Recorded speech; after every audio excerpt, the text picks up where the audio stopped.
It's impossible to ignore the blaring horns and constant bustle that define the streets of Lagos. Everyone seems to be calling your attention.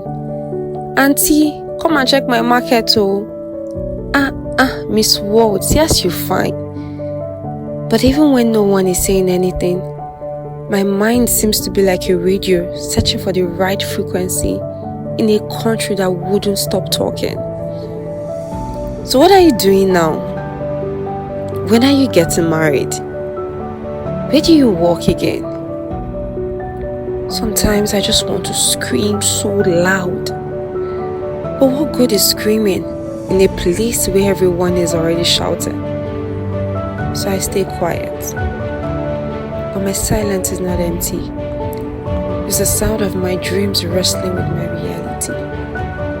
At night I tell myself, it's just a phase. God is writing your story. But patience? It feels like punishment when all I've been doing is waiting. I wonder how Abraham could wait patiently, holding on to the promises as against the reality of his age. Or maybe I should ask Sarah. People say have faith. But what good is faith when your account balance mocks your dreams?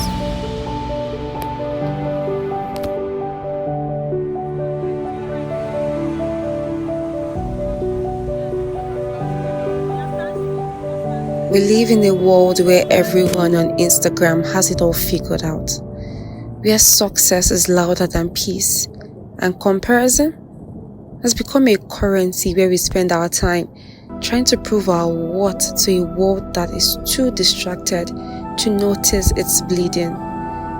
We post smiles to hide the silence, chase likes to feel alive, because sometimes it feels like being enough isn't enough anymore. How can a noise be so loud yet so silent?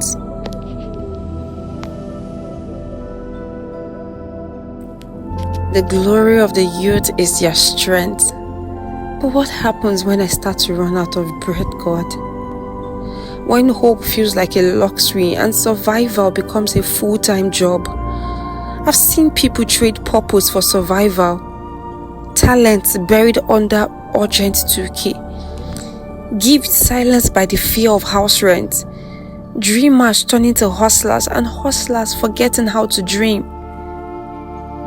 They told me education is the key, so I studied, prayed, fasted, and studied more until I earned a degree that now sits quietly in a folder, waiting, just like my country, for something to change.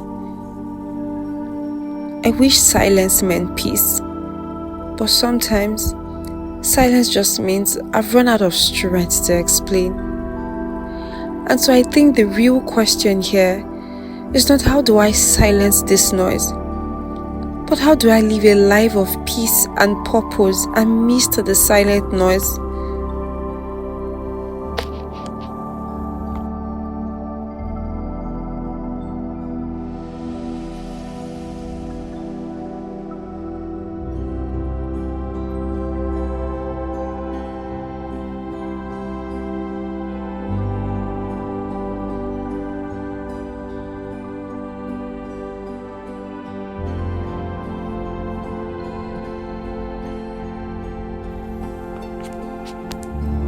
Lagos still hums with chaos, the traffic, the pressure, the endless hustle.